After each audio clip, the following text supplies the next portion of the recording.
Hi guys, nice to see you again. So today we're on a journey with math again. So here we go again. So today we're learning about calculating in a very convenient way. So sometimes we don't really need, for example, just take this. It will take you forever if you just plus and plus together like that, right? So that's a quick method for you to always see in it.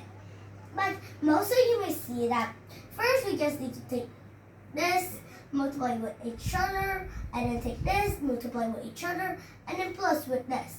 So that's what I think when I was little, but not anymore. So we're learning in a convenient way now. So it's like we have to find a number that when we multiply together, it's going to be 0, you know? So for example, and sometimes the numbers, there are lots of numbers here. You see 35, 35, 35 are the same. So that means that, okay, so here, I'll write it out on the board so you might remember the method. So I'll say that if you see the number that has the same as the digits here, the same,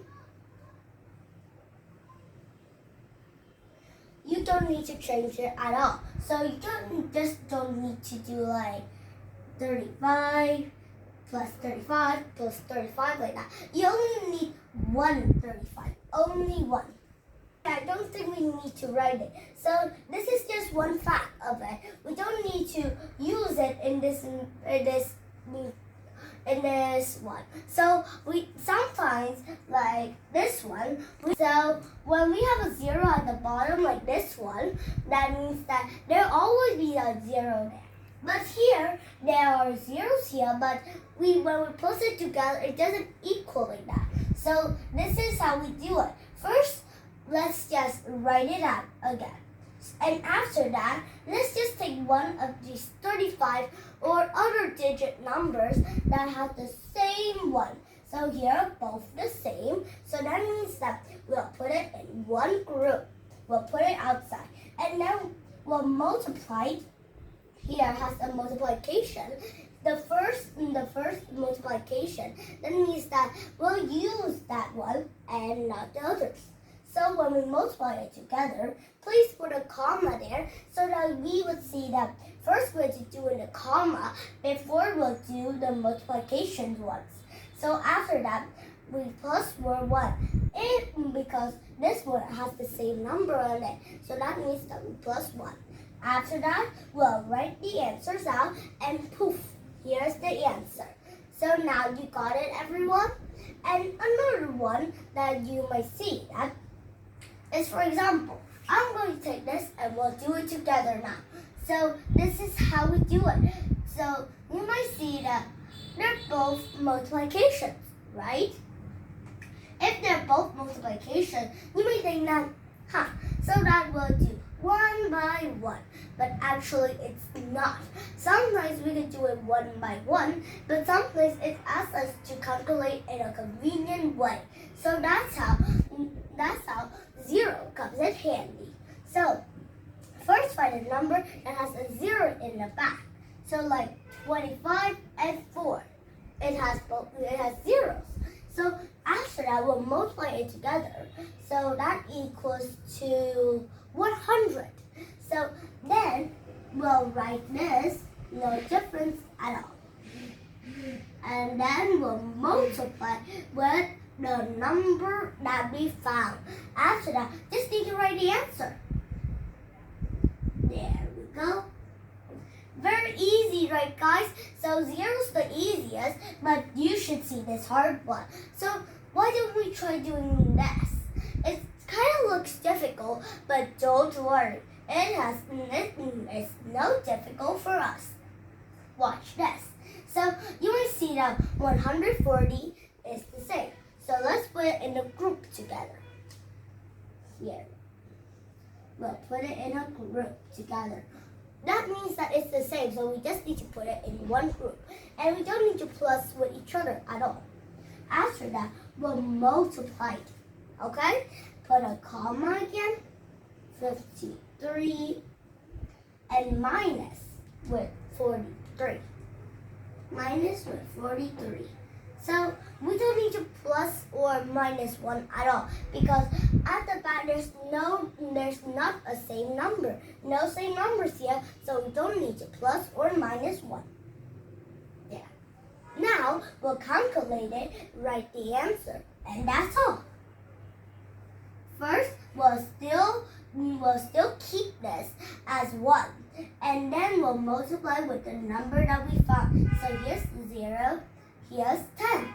So multiply with 10. So that means that the answer is 2,140. So you see, still a review. So when you see about this, there are some that has the same number as many numbers. You just need to put it in one group. So the second thing you need to know is that when we have a number, zero will come in handy because 0 is the most easy and common thing that we most do. When we plus 0 together, it's still the same as it is. So when we multiply with it, that means that it's still 0. We don't use any more of it. So 0 is the most common and easiest one so that we can plus together. So that's why 0 is handy. And we just need to multiply these together. Don't you see that? We learned this already and it's really handy, right? And third thing is that sometimes it could happen with 1 0, 2 zeros, or even more zeros than you expected. Well, you just need to do the right way.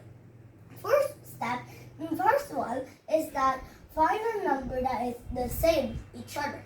But if there's not, we'll have to use the method to find which number equals together that has a 0 or maybe 2 at the back, or maybe how much that you could count. After that, if you see the same one, put it in one group and then find the first. This one will multiply together. You see this one, just need to multiply this, or just take the first equation and then use this, then you have it. After that, you just need to plus together, poof, here's your answer. 0 is also the same, but maybe it's much more quickly because we don't need to do these 3 things at all. But if you're a quick, smart student, you might just need a few seconds of calculations and then you just write the answer. But in school, they always force you to write like this. So we had to follow the rules. So that's how we use it. So this one is really great, don't you think? Today, there isn't a quiz, so I'm very afraid that we won't have any time. So today, this quiz is on the board. So we answer it, and you did brilliantly. So I hope I see you next time, guys, on my journey with math. Bye!